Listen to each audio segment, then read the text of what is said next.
من فيض مولانا الغفور قرآن رب العالمين جاء لنا نبراس نور فيه السعادة واليقين أسمى المعاني في السطور نسمو بها دنيا ودين نلقى الشفاعة في النشور بدلائل النور المبين في حفظه تحلو الأمور ما خاب من يرجو المعين نلقى الشفاعة في النشور بدلائل النور المبين بدلائل النور المبين.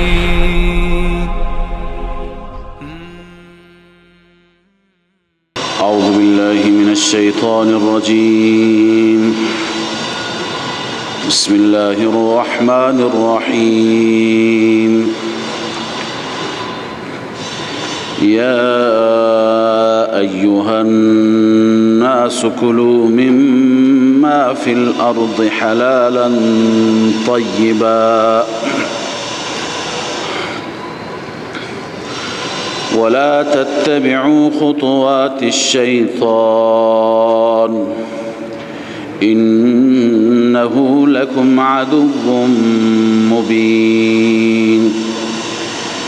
إنما يأمركم بالسوء والفحشاء وأن تقولوا على الله ما لا تعلمون.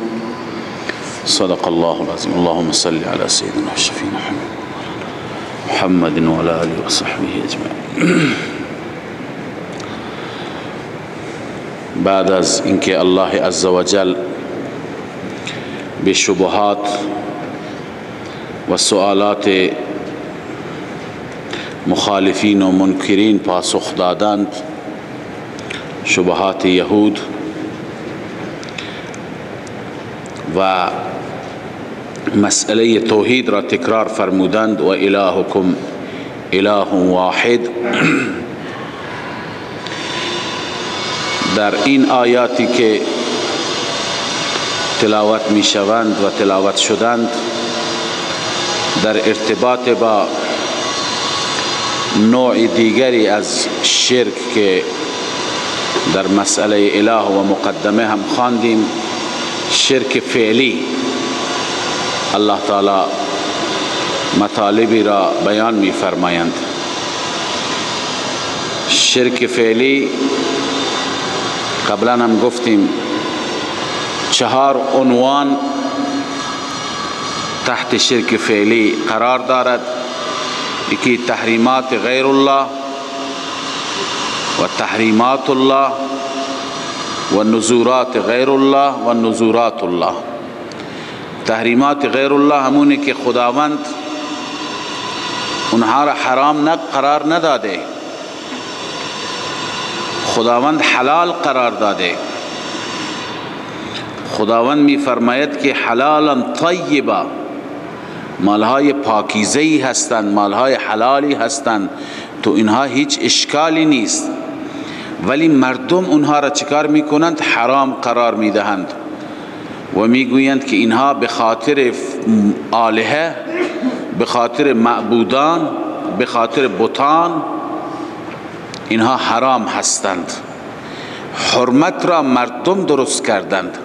بس چیزی را که خداوند حلال قرار داده انسان به خاطر آلهه و معبودان اونها را حرام قرار بدهد، این شرک فعلی میشه. به عنوان مثال بحیره، صائبه، وسیله، حام، 4 نوع شتری که در قرآن مجید ذکرشان آمده، اونها را رها می کردند به خاطر معبودان. انواع مختلفی بود، نه از پشمشون استفاده کنید، نه از شیرشون استفاده بکنید، نه بر اونها سوار بشید، نه بکشید و بخورید. البته انواع مختلف بود. الله تعالی می فرماید که نه، اینهایی که برای غیر خدا حرام قرار دادید اینها حلالند، اینها را بخورید، مالهای پاکیزه‌ای هستند. این اولین نوعش هست، چیه؟ تحریمات غیر الله. الله تعالی می فرماید یا ایها الناس، ای مردم، کلوا مما فی الارض حلالا طیبا، بخورید آنچه که در زمین خداست حلال پاکیزه. اون چی که خداوند در زمین خودش برای شما آفریده، برای رزق شما حلال و پاکیزه بخورید. این که دیگران حرام قرار دادند، برای دیگران حرام قرار دادید، این راه شیطان هست، این مسیر شیطان هست. لذا شما از آثار شیطان، از گامهای شیطان، از مسیرهای شیطانی شما اطاعت نکنید. ولا تتبعوا خطوات الشیطان، شما پیروی نکنید آثار قدم شیطان را، نقش قدم شیطان را شما پیروی نکنید. چرا؟ مشکل شیطان چیه؟ انه لکم عدو مبین، این علت هست. شیطان دشمن آشکار شما هست. در دشمنی با شما شیطان از هیچ دریغی و هیچ کوششی دریغ نمی کند، ابا نمی کند. شیطان قسم یاد کرد ولا اضلنهم ولا امنینهم ولا آمرنهم فلیبتکن آذان الانعام ولا آمرنهم فلیغیرن خلق الله. قسم یاد کرد که گمراهشون میکنم. این خرافات را که گوسفندان را برای غیر خدا، حیوانات را برای غیر خدا گوششون را ببرن، نشانی بکنن، اینا را شیطان گفت من وادار میکنم این راه خرافات را نشانشون میدم.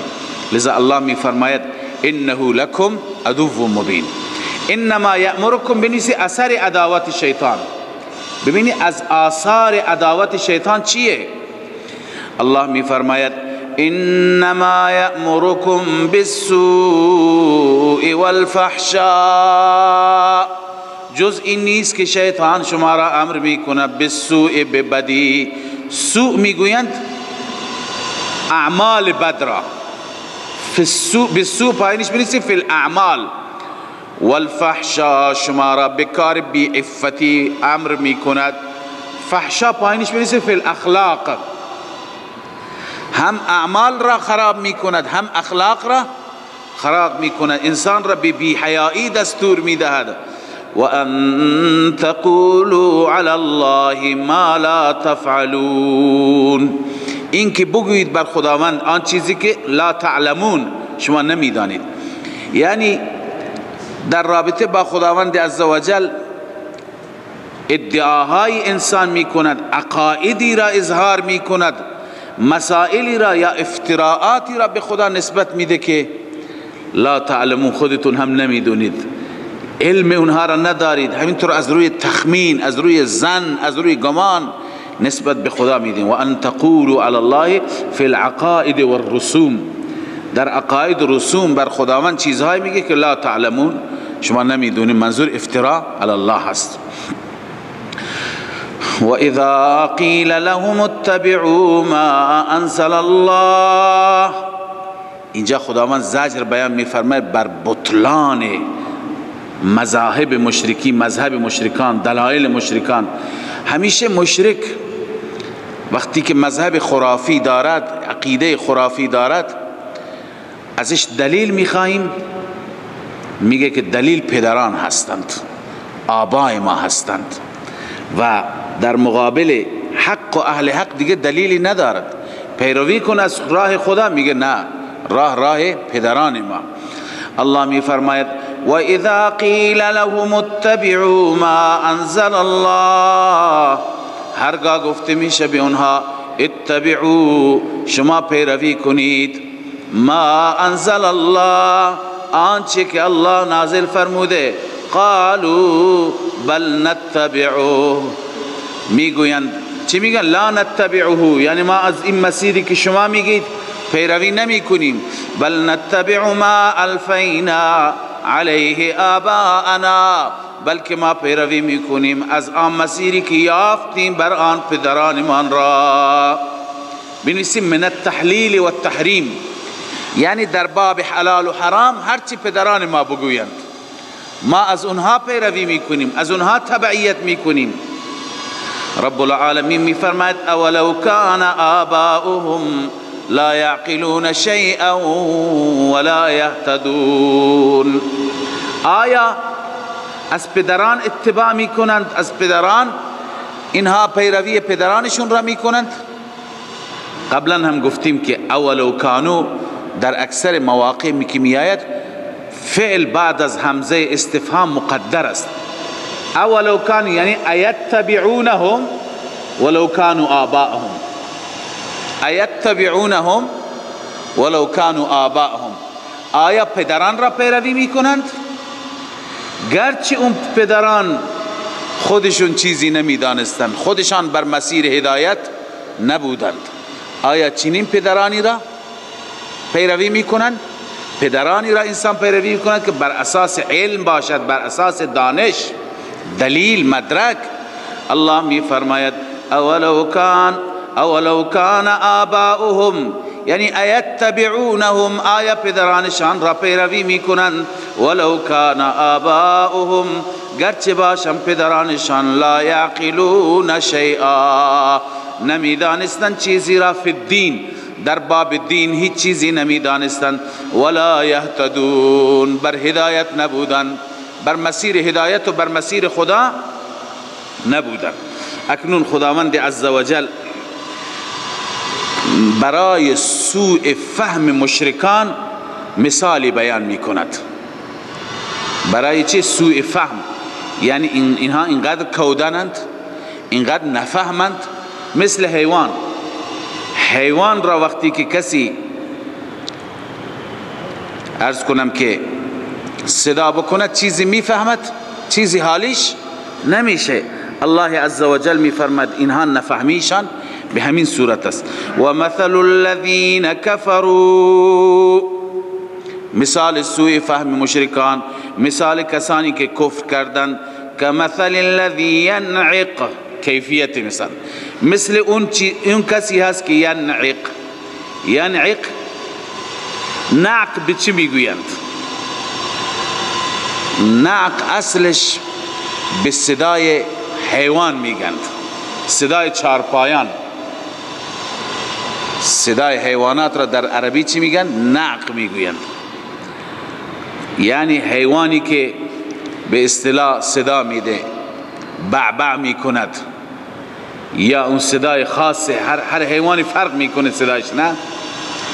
مثل اون کسی که صدا دارد اما لا يسمع الا دعاء و نداء، نمیشنود مگر فریاد و ندا، یعنی بغیر از این نمیشنود مگر همین صداها را میشنود و چیزی نمیفهمد. اینجا ببینید علامه ابن جریر از امام مجاهد تفسیر کرده این آیه را. ایشون میفرماید عن مجاهد کمثل الذی ینعق، از مجاهد هست که کمثل الذی ینعق، معنی مثال چی است؟ مثل ضربه الله، این مثالی هست که خداوند این مثال را بیان کرده، لمن یسمع ما یقال له ولا یعقل، مثال کسی هست که میشنود چیزی را که بهش گفته میشه اما نمیفهمد. یسمع ما یقال له ولا یعقل، میشنود ولی نمیفهمد. کمثل البهیمت، مثل بهیمه که تسمع النعیق ولا تعقل، صدا را میشنود، صدای عرض کنم ادای حیوانات. ببینید بعضی میگن که صدا همین صدای حیوانات نعق هست، بعضی میگن صدای اون کسی که چوپان هست، به اصطلاح شتربان هست، کسی که بر این حیوانات هست، اون یک صدای خاصی دارد. چوپان البته منطقه‌ای هست، هر منطقه یک صدای خاصی. حیوان اون صدا را میشنود ولی از صدا چیزی نمیفهمد. لذا اینهایی که بر مسیر کفرند، بر مسیر شرکند، اینها صدا را میشنوند اما از صدا چیزی نمیفهمند. لا یسمع الا دعاء و نداء. لذا میگه کمثل البهیمة تسمع النعیق ولا تعقل. صدا را میشنود، صدای خاص حیوان و ادای حیوان را اما نمیشنود. ابن جریر الله می فرماید صم بکم عمی فهم لا یعقلون. اینها صم هستند، اینها لال هست، اینها کر هستند، بکم لال هستند، عمی نابینا هستند، کور هستند، فهم لا یعقلون. حواس اینها را الله عزوجل از اینها گرفته، ختم قلوب و مهر جباریت زده. فهم لا یعقلون، اینها هیچ چیزی متوجه نیستند. یا ایها الذین آمنوا کلوا من طیبات ما رزقناکم واشکروا لله. این اعاده تحریمات غیر الله است. الله می فرماید ای مؤمنان کلوا من طیبات ما رزقناکم، بخورید از مالهای پاکیزه. طیبات مضاف است به طرف ما رزقناکم، اما این اضافت بیانی هست. در اصطلاح بهش میگن اضافت بیانی، یعنی ما رزقناکم بیان طیبات هست. ما رزقناکم طیبات را چی میکند؟ توضیح میده. خداوند میفرماید که طیبات ما رزقناکم، مالهای پاکیزه‌ای که ما به شما رزق دادیم. مالهای پاکیزه کدوم مال هست؟ همینی که خداوند به شما رزق داده. واشکروا لله، اما شکر خدا به جا بیاورید. واشکروا لله علی ما رزقکم من الطیبات. واشکروا لله علی ما رزقکم من الطیبات. مالهای پاکیزه‌ای که خداوند به شما داده، در قبال این مالها شما چی بکنید؟ شاکر خدا باشید. واشکروا لله ان کنتم ایاه تعبدون. اگر فقط او را عبادت میکنید، اگر فقط او را عبادت. خب اکنون خداوند عزوجل اینجا بیان تحریمات غیر الله فرمود. قبلا خواندیم در بحث شرک فعلی که تحریمات غیر الله چیند؟ حلالند. تحریمات غیر الله چیند؟ حلالند. یعنی کسی که یه چیزی را حرام میدانه به خاطر غیر خدا، شتر را، شیرش را، گوشتش را، الله میفرماید نه بخورید، اینها را من حلال قرار دادم، من حرام قرار ندادم. اکنون بحث منظورات غیر الله میاد، نیازات غیر الله، یا کسی که نظر میکند برای غیر الله، این حرام است. این چیه؟ حرام است. کسی که یک چیزی را نظر میکند، نیاز میکند برای رضا و برای خوشنودی غیر خدا، این یک عبادتی است. نه، عبادت باید برای خدا انجام بگیرد. عبادت مالی هست. مثلا وقتی که میخواهیم که گوسفندی را صدقه بکنیم، گوسفندی را خیرات بکنیم برای رضای الله، خب ثوابش را به هر که میبخشیم، ولی رضای الله است. کسی بخواد رضای غیر الله مد نظر باشد، رضای بت، رضای خدای باطل، عرض کنم رضای صاحب قبر، رضای اون کسی که صاحب نصب هست بر نشانه او، لذا این میشه نظر برای غیر الله. و نظر برای غیر الله چی هست؟ حرام هست.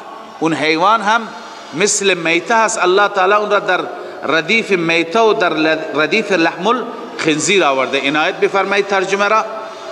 الله می فرماید انما حرم علیکم المیتة، جز این نیست که حرام است بر شما میته، حیوان خود مرده. میته چیه؟ وهی التي ماتت بغیر زکات. میته همون حیوانی است که بدون ذبح می میرد. و الدم، و الله حرام قرار داده خون را. الدم پایینش می‌نویسه المسفوح، خون چی را؟ خون مسفوح، خون جاری را. ولحم الخنزیر، و لحم خنزیر را، گوشت خنزیر، چون بیشتر هدف گوشت خنزیر است و الا خنزیر با تمام اجزاش، پوستش، بقیه اجزاش همه حرام هستند. و ما اهل به لغیر الله. ببینید این بحث را مفصل در مسئله اله کردیم. و ما اهل، ما به عموم آیات عمل کنیم. و ما هر آن چیزی که، و ما هر آن چیزی که اهل، اهلال به معنی چی شد؟ نامزد شدن، مسما شدن. هر چیزی را که شما بر اون نام گرفتید، مسماش کردید، نامزدش کردید برای غیر خدا.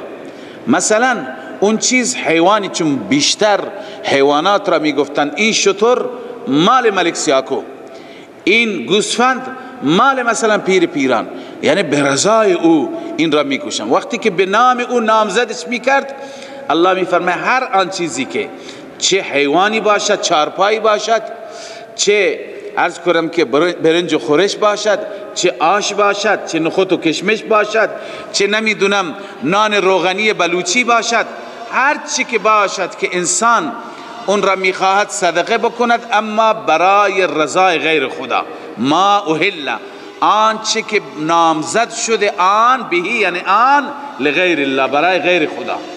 برای غیر خدا اینجا نگفته للصنم، برای بت، برای غیر خدا نگفته که عرض کنم برای قبر، بلکه لغیر الله شامل هر چی که غیر خدا باشد، شامل هر چی که غیر خدا باشد. الله میفرماید هر چیزی را که شما نامزد کردید، مسما کردید برای غیر خدا. این غلطی که بعضی ترجمه ها نوشتن یا تفسیرها نوشتن، هر چی که ذبح بشه برای غیر خدا. یعنی چه؟ یعنی به وقت ذبح بگیم که به نام فلان شیخ، به نام فلان پیر، نه، هر چی که نامزد بشه، بر اون نام گرفته بشه. ببینید دو صورت دارد. یک صورت اینه که میگیم این مسما هست، نامزد هست، یعنی این را خیرات کردم برای رضای فلانی. الان وقتی که میکشی میگه بسم الله الله اکبر، این حرام شد. همون وقتی که نامزدش کرد، همون وقت که نام غیر خدا را، رضای غیر خدا را بر او گفت، همون وقت حرام شد. ولو اینکه ما قبلا خواندیم عبارت ها را صریحا از علما، ولو اینکه به وقت ذبح بگوید بسم الله الله اکبر بازم، یا اینکه به نام خدا میکشد ولی وقتی که میکشد میگه به نام پیر، به نام امام، به نام پیغمبر، باز هم این چی میشه؟ حرام میشه. پس چه ذبح بشه به نام غیر خدا، چه نامزد بشه، که این آیه درباره چی هست؟ نامزد شدن است. الان ما عموم هست، چه حیوانی باشد، شتری و گاوی باشد، چه غیر حیوان باشد، در حد نان و خرما باشد، هم الله می فرماید و ما اهل به لغیر الله، هر آنچه که نامزد شد به آن لغیر الله، برای غیر خدا، این هم حرام. فمن اضطر غیر باغ ولا عاد فلا اثم علیه. رب العالمین می فرماید کسی که مجبور بشه. ببینید انسان در یک موقعیتی قرار میگیرد، از گرسنگی میخواد جان بده، خداوند محرمات را بیان کرد، اما کسی مجبور از این محرمات بخوره، مجبوره که گوشت حیوان میته را بخوره، چون حیوان زنده نیست، اگر نخورد تلف میشه، هلاک میشه. خداوند اجازه داده، اما دو شرط هست. غیر باغ، یعنی به صورت باغی نخورد. به صورت باغی چیه؟ یعنی نیاز ندارد و بخورد، این باغی هست. غیر آکل بلا حاجه. غیر باغ یعنی چه؟ غیر آکل بلا حاجه، بدون نیاز نخورد. ولا عاد، در خوردن تعدی نکند، از حد نگذرد. مال حرام است، مجبور بخوره، به قدری بخوره که نمیرد، بخور و نمیر. نه اینکه از قدر حاجتش بیشتر بخورد. یعنی خوردن به قدری باشد که دفع جو بشه، دفع گرسنگی بشه، نه به اندازه بخورد که چی؟ که شکمش پر بشه، سیر بشه، لذت حاصل بکنه، برای تلذذ و تفکه نباشد. الله می فرماید کسی که بخورد به شرط اینکه غیر باغن، بغیر از اینکه بخورد برای حاجت، بدون حاجت، ولا عادم، بغیر از اینکه تجاوز بکند، از حد بگذرد در خوردن، فلا اثم علیه، بر او گناهی نیست در خوردن. ان الله غفور رحیم، بدرستی که الله عزوجل بخشاینده و مهربان هست. خداوند می بخشد و لطف می فرماید. ان الذين يكتمون ما انزل الله، اینجا خداوند زجر بیان می فرماید بر ملاهای اهل کتاب دین فروش، کسانی که دین را فروختند در مقابل متاع دنیا، کسانی که حق را کتمان کردند، کسانی که واقعیت ها را نگفتند. الله می فرماید اینهایی که در مقابل دین، در مقابل حق پول گرفتند، ان الذين يكتمون ما انزل الله، به درستی کسانی که کتمان کردند آنچه که الله نازل فرموده، من الکتاب، کتاب را کتمان کردند. من الکتاب من بیانیه هست، ما انزل الله را چی می کند؟ بیان می کند. و یشترون به ثمنا قلیلا، این سبب کتمان. چرا مسئله حق را پوشید؟ در مقابل پول گرفت، در مقابل خلعت گرفت از مردم، از حاکم، از پادشاه، لذا حق را کتمان کرد، جیره گرفت، جیره کمی نگرفت. اینجا خدا میگه ثمنا قلیلا، چون که در مقابل نعمت آخرت، در مقابل انعامات الهی قلیل است، هر چی که زیاد گرفته باشه. الله می فرماید و یشترون به ثمنا قلیلا، در مقابل این کتمان میگیرد ثمن قلیل، پول اندک. این انسان نتیجهش چیه؟ ثمرش چیه؟ اولئک ما یأکلون. بنویسید نتیجه اول، این انسان که در مقابل کتمان حق پول میگیرد، در مقابل کتمان حق حقوق شهریه میگیرد و میخورد، میدونی الله میفرماید میدونی در شکمش چی قرار میده؟ در شکمش آتش دارد میخورد، چیزی دیگه نیست. اولئک ما یأکلون فی بطونهم الا النار، این انسان ها نمیخورند در شکم های خودشان مگر آتش. اینها آتش میخورند، آتش میبرند. ثمره اول این شد. ثمره دوم، ولا یکلمهم الله یوم القیامه، در روز قیامت الله با اینها کلام نمی فرماید. الله بر اینها غضبناک، بر این علماء دین فروش و علماء حق پوش الله با اینها کلام نمی فرماید. بنویسید کلام لطف و کرم. مراد از کلام چی هست؟ خدا با اینها با لطف و با مهربانی کلام نمی فرماید.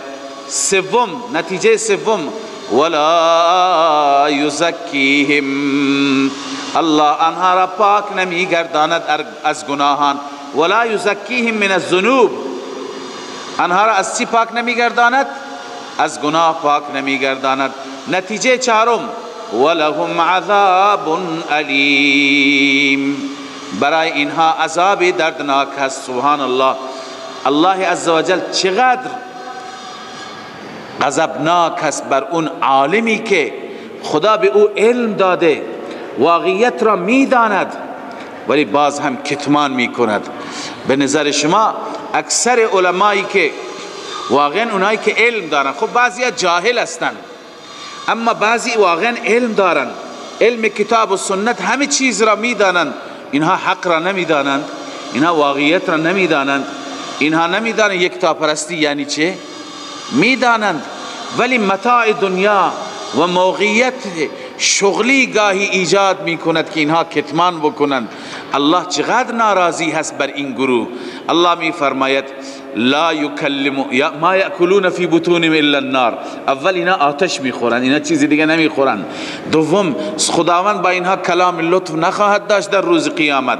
سوم اینها را خدا از گناهان پاک نمیگرداند. چهارم ولهم عذاب علیم، برایشان عذاب دردناک است. پنجم اولئک الذین اشتروا الضلالة بالهدى،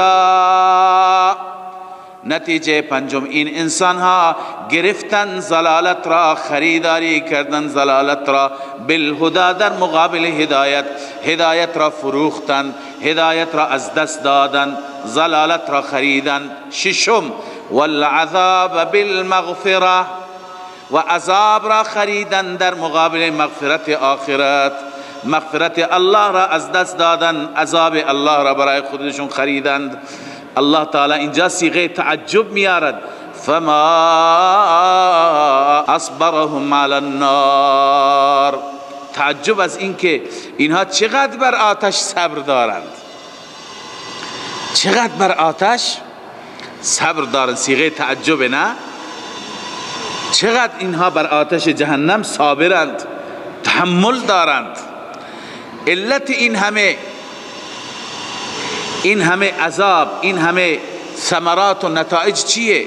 الله می فرماید ذالک بان الله نزل الكتاب بالحق، این به سبب این است که الله عزوجل نازل فرموده کتاب را بالحق.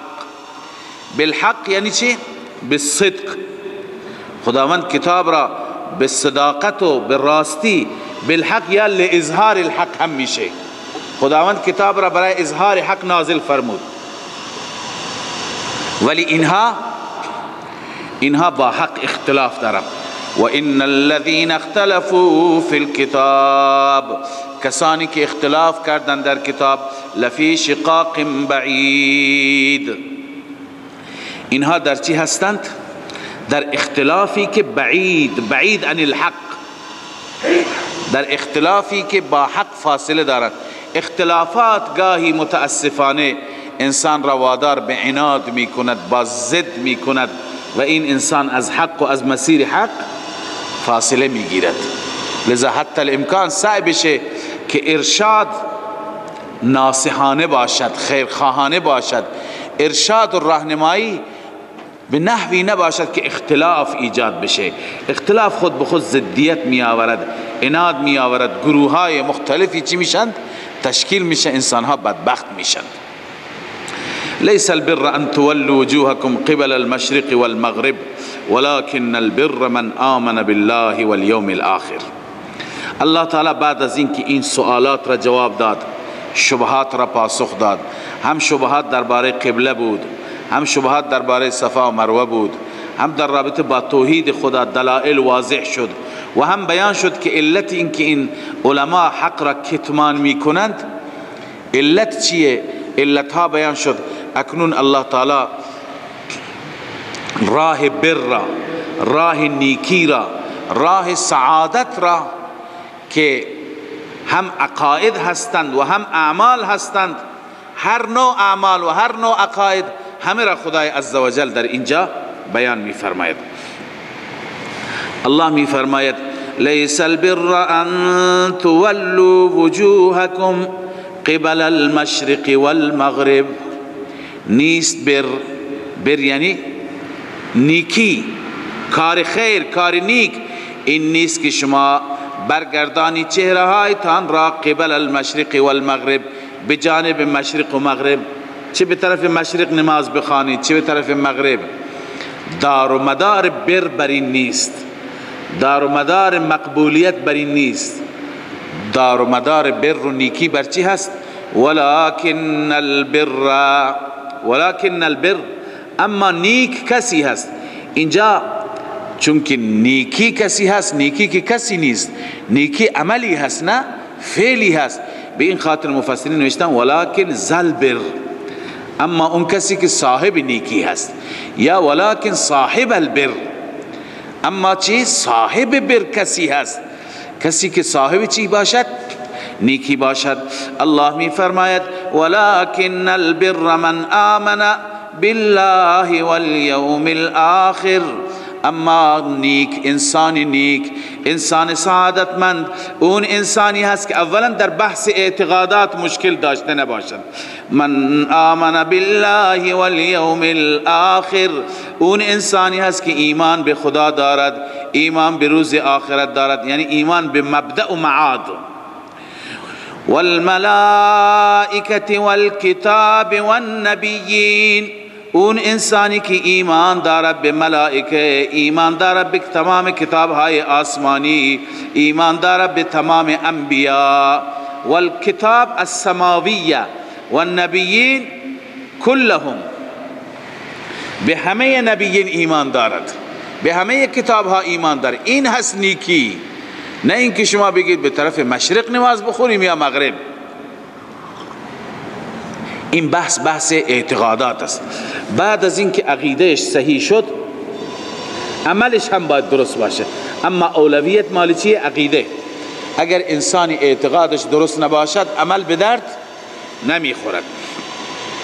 الله می فرماید و آت المال علی حبه، و مال را هم بدهد علی حبه، بر اساس محبت او. مال را بده بر اساس محبت او. عنایت بفرمایید اینجا دو تا تفسیر است. حبه یا مرجع ضمیر چی هست؟ خداوند است، الله است.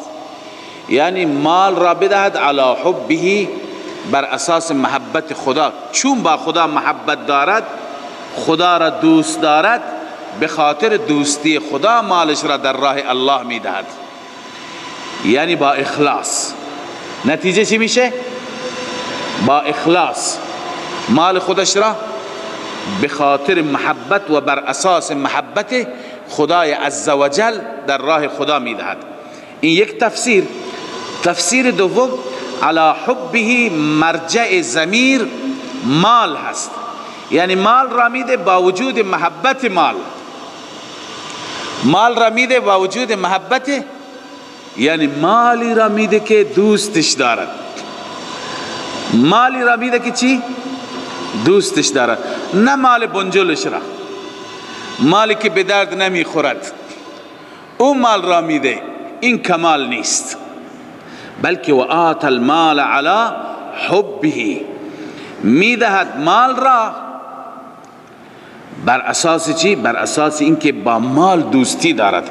خداوند میفرماید شما مراتب بر و نیکی را حاصل نمی کنید تا زمانی که خرج کنید از اون مالی که خودتون دوست دارید، نه مالی که از دلتون رفته خسته شدید ازش.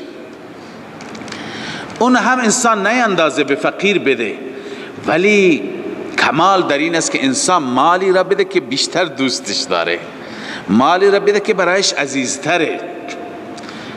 متاسفانه خیلی ها هستند این مال نفلی و صدقه به جای خود مال زکات مالی را میدهند که به درد نمیخورد. الان میتونید برید حسابداری حوزه، خیلی پارچه ها هستند که هیچ که تو بازار نمیخرد، از مد افتادند، به عنوان زکات آوردن به حوزه دادند. یکی از عزیزان چند سال پیش گفت که طلاب کفش میپوشند، کفش دارم، کفش فروش بود. گفتیم چرا طلاب کفش نمی فروشند؟ کفشای آورد، بعدن گفتن که این کفشا الان از رده خارج، اینا رو هیچ که به پا نمی کنه، اینا رو آورده به عنوان زکات برای طلاب. لذا آت المال علی حبه، باید مال را انسان میده مالی که محبوب خودش باشد. علی حبه ای علی حب المال. این تفسیر دوم هست، نه اینکه مالی که بنجل هست، مالی که به درد نخور هست، مالی که الان از ارزش و اعتبار ساقط شده. لذا الله می فرماید این بحث اعمال هست، در باب اعمال. و آت المال علی حبه، مال را میده بر اساس محبت الله یا بر اساس محبت خود مال. مال را به چه کسانی میده؟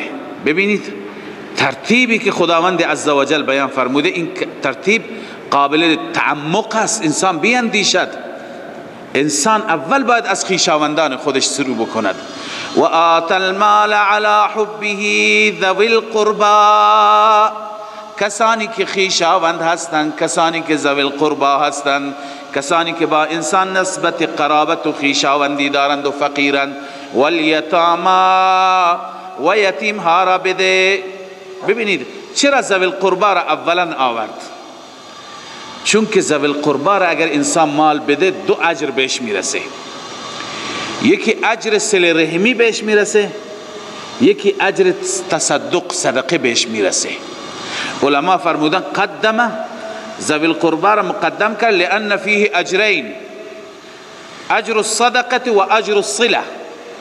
دو اجر دارد، یکی اینکه صدقه میدی و اینکه داری صله رحمی میکنی. پسر عمو هست، عمه هست، خاله هست، عمو هست، برادرزاده هست. اینها را انسان وقتی که بده، اینها به هر حال دو برابر برای انسان اجر دارد. والیتاما و یتیم ها را بده، والمساکین و مسکین ها را، اونهایی که مال ندارند، و ابن السبیل و مسافرین را، مسافری که در راه مانده، والسائلین کسانی که سائل هستند، سوال میکنند، میخواهند، گدایی میکنند، به اونها هم بده، اونها را هم ناامید نکنه. و فی الرقاب و همچنین در آزادی گردنها غلام هایی که خودشون را میخوان آزاد بکنن، باید به مولا چند هزار درهم دلار بدن تا اینکه آزاد بشن. در زمان قدیم بود، ولی امروز میتونیم جایگزین برایش پیدا کنیم. کسانی که اسیرند به خاطر پول، کسانی که تو زندان ها هستند، سالهای سال قید هستند به خاطر یک چک مثلا 10 میلیون تومانی، به خاطر یک جریمه 5 میلیون تومانی. خب زکات را انسان اونجا بده، اون اسیر را آزاد بکنه تا بیاد به زن و بچهش برسد. اینها از مواردی هستند که قرآن به عنوان چی؟ صدقه تعریف می کند. و اقام الصلاة و آت الزکاة. بعد از عبادت مالی عبادت جانی. ببینید خیلی مهم هست که خداوند مال را بر جان مقدم کرد، گرچه در اکثر قرآن هست اقیم الصلاة و آت الزکاة. اول نماز هست، چون نماز واقع مظهر عبدیت است، مظهر بندگی بین عبد و بین معبود هست. اما زکات هر جا متصل هست، اینجا مال را مقدم کرد چون مال عزیزتر. خیلی افراد هستند که 100 رکعت نفل بخونن برایشون آسانه، ولی 100 تومن بدن برایشون مشکله. واقعا کسی که ما میگیم کسی که مال میده در راه خدا، اون برایش جان دادن هم آسانه، چون که مال واقعا چیز ارزشمندی هست. کسی که مال برایش عزیز نیست، جان هم برایش عزیز نیست. اما اون کسی که مال نمیده، اون جان هم نمیده.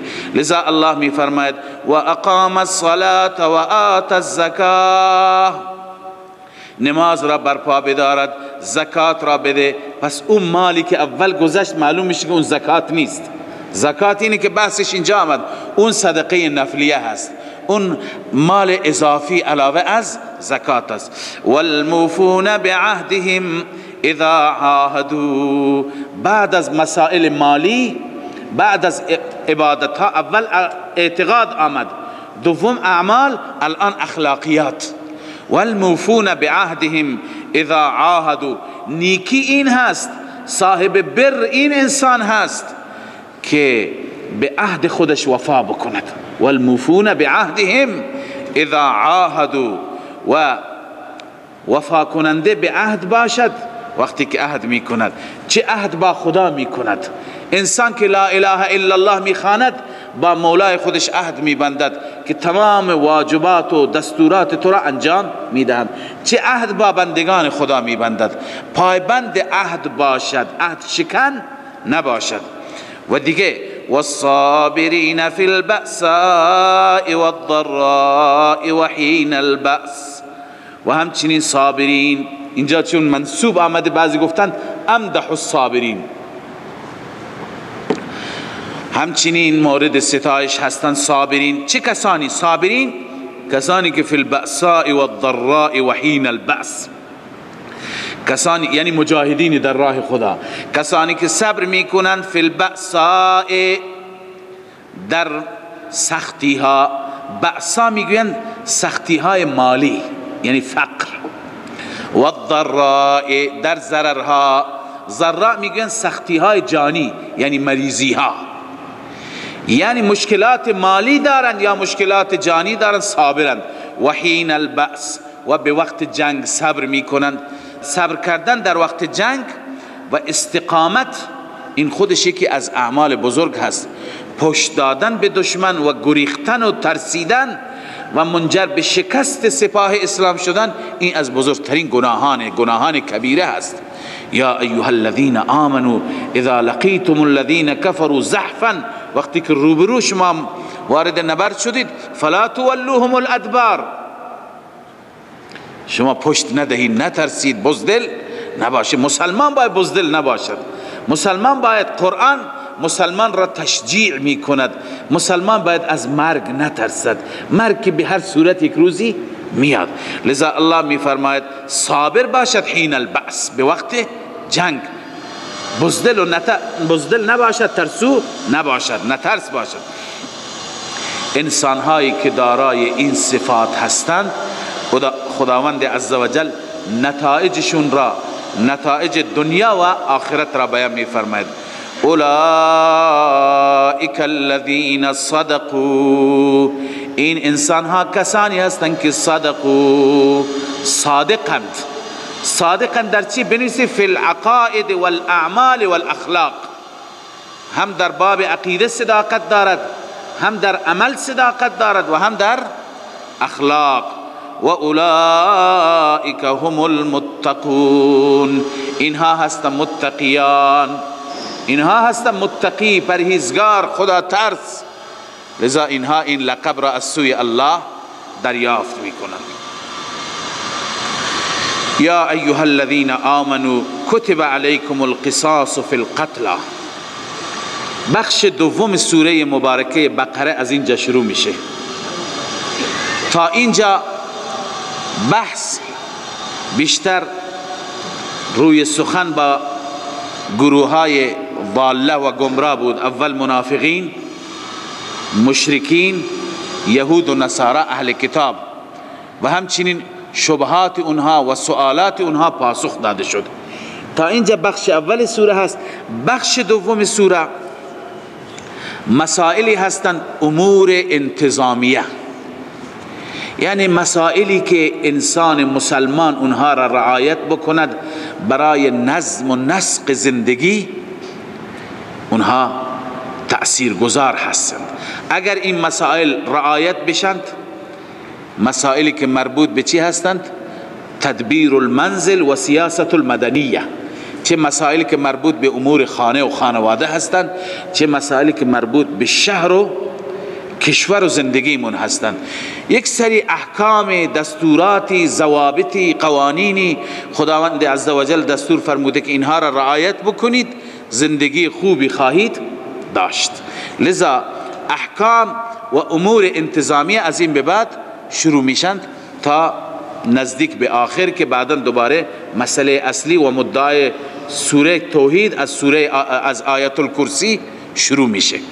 اما اینجا الله تعالی می فرماید یا ایها الذین آمنوا کتب علیکم القصاص فی القتلى. اولین موضوع در رابطه با قصاص هست. قصاص از نظر لغوی یعنی برابری، برابر با همه انسان ها برابرند. هیچ عربی بر عجم فضیلت ندارد، هیچ سفیدی بر سیاه فضیلت ندارد، هیچ قومی بر قومی دیگه برتری ندارد، همه برابر هستند از نظر جان، خون. لذا الله می فرماید اگر کسی قتلی انجام داد، از اشراف بود، از سادات بود، از قریش بود، هم باید قصاص بشه، فرقی ندارد. این برابری اگر در جامعه شما باشد و آقازادگی نباشد، اون وقت شما جامعه آرام خواهید داشت. هر کسی در مقابل قانون جوابگو باشد، پادشاه باشد هم باید جوابگو باشد و فرزند شاه باشد هم باید جوابگو باشد. لذا الله می فرماید یا ایها الذین آمنوا کتب علیکم القصاص فی القتلى. ای مؤمنان لازم هست بر شما قصاص در قتلا، در مقتولین. کسی که کشته شد باید قصاصش گرفته بشه، باید قاتل کشته بشه، هر کسی باشد. الحر بالحر والعبد بالعبد والانثى بالانثى، آزاد در مقابل آزاد، برده در مقابل برده، زن در مقابل زن. ببینید مفهوم مخالف از نظر ما احناف حجت نیست. یعنی چه؟ یعنی این بگیم که زن در مقابل زن کشته بشه، زن در مقابل مرد کشته نشه، مرد در مقابل زن کشته نشه. نه خیر، چنین چیزی نیست. خداوند عزوجل اینجا برای مطلق مساوات چی بیان فرمود؟ که همه در مقابل هم، بهرحال حر در مقابل حر، عبد در مقابل عبد، اینها باید چی بشن؟ کشته بشن. خب بعضی البته مسائل هستند که قصاص تنها برابری در قتل را نمیگویند. قصاص برابری در چی را میگویند؟ هم در قتل و هم در جرح، بقیه زخم ها. مثلا زخمی وارد شد اونجا چون که فرق میکند، تفاوت هایی هست اونجا، به هر حال یک برده در مقابل یک حر تفاوت وجود دارد. اونجا باز جبران میشه به وسیله جریمه مالی، نه به وسیله چی؟ عرش و قصاص. فمن عفی له من اخیه شیء فاتباع بالمعروف. الله تعالی اینجا ضمن اینکه قصاص را مشروع فرموده و در ادامه هم میفرماید ولکم فی القصاص حیات، قانون حیات و زندگی در قصاص است. اما در وسط خداوند ترغیب میده به عفو. عفو هم به هر حال یکی از صورت هاست که گاهی مؤثر است، گاهی نتیجه عفو و گذشت از خود قصاص هم چیه؟ بیشتره. ببینید همونطور که میگیم دین اسلام دین اعتدال هست، واقعا در اسلام اعتدال هست. وقتی که در همین مسئله قتل مذاهب دیگر را نگاه میکنیم، در دین یهود بغیر از قصاص راهی وجود نداشت، راه دوم نبود. یعنی اگر کسی میکشت حتما کشته میشد، حق نداشتند ورثه مقتول او را ببخشند، گذشت بکنند. بغیر از کشتن راهی دیگر برای قاتل نبود. در دین مسیح برعکس بود، هیچ راهی برای قصاص نبود. کسی میکشت باید راه دیگری صلح برایش انتخاب میشد. به هر حال دیه ازش میگرفتند، خونبهایی ازش میگرفتند و به هیچ وجه نمیتونستند قصاص بگیرند. پس کشتن در دین مسیح اصلا وجود ندارد. اما دین اسلام اعتدال است. اعتدال یعنی نه حتما قصاص گرفتن و نه حتما دیه گرفتن، بلکه الله عزوجل هر دو راه را برای ماها مفتوح فرموده، باز گذاشته تا اینکه مصالح را ببینیم. در بعضی موارد مصلحت ایجاد میکنه که حتما کشته بشه قاتل. قاتل که کشته بشه لکن فی القصاص حیات، برای دیگران هم درس عبرتی میشه و دیگران هم چی؟ زنده میمانند. لذا الله میفرماید فمن عفی له، هر کسی که عفو بشه، یعنی اعلام عفو بشه برای او، من اخیه، از برادرش چیزی. عفی اینجا بنویسی قاتل، یعنی اون قاتلی که عفی له من اخیه، اخیه بنویسید ورثه مقتول، ورثه مقتول. ببینید در باب عفو خداوند چی را ذکر کرد؟ من اخیه، مواخات را، برادری را. این نشانگری این هست که اگر کسی را کشته، اشتباهی کرده، غلطی کرده، اون مواخات و برادری دینی و اسلامی با این کشتن قطع نمیشه. هنوز اون مواخات به جای خود، قانون چیزی دیگه هست ولی برادری به جای خودش. اینجا کسی که قاتل است، خدا میگوید برای قاتل اگر معاف کرد برادرش کیه؟ ورثه مقتول. من اخیه شیء، از برادرش چیزی. پس بر قاتل چیه؟ چیکار بکند؟ فاتباع بالمعروف و اداء الیه باحسان. پس اتباع بکند، پیروی بکند طبق دستور شر، موافق دستور شر. معروف اکثر جا به معنی چی میاد؟ طبق دستور شر. و اداء الیه باحسان، ادا بکند به سوی او دیه را، حقش را، به احسان، به خوبی، به نحو احسن دیه را چی بکند؟ ادا بکند.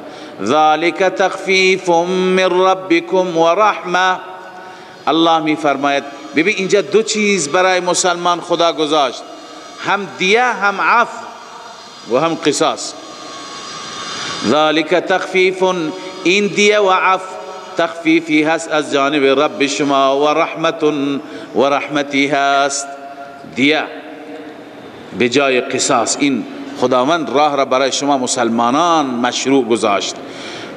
فمن اعتدى بعد ذلك، هر کسی تعدی بکنه بعد از این، هر کسی تعدی بکنه فله عذاب علیم، برای او عذاب دردناک است. تعدی چیه؟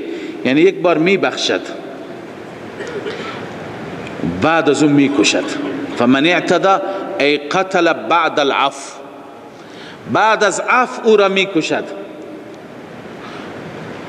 یا اینکه و اخذ الدیه، بعد از اینکه معافش کرده الان میاد دیه میگیره.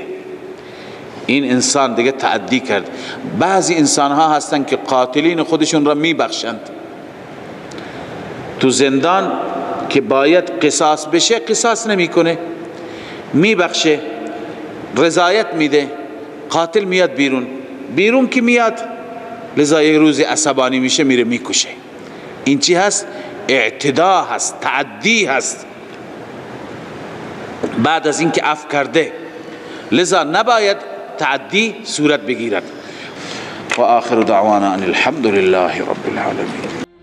من فيض مولانا الغفور قرآن رب العالمين، جاء لنا نبراس نور فيه السعادة واليقين، أسمى المعاني في السطور نسمو بها دنيا ودين، نلقى الشفاعة في النشور بدلائل النور المبين، في حفظه تحلو الأمور، ما خاب من يرجو المعين، نلقى الشفاعة في النشور بدلائل النور المبين، بدلائل النور المبين.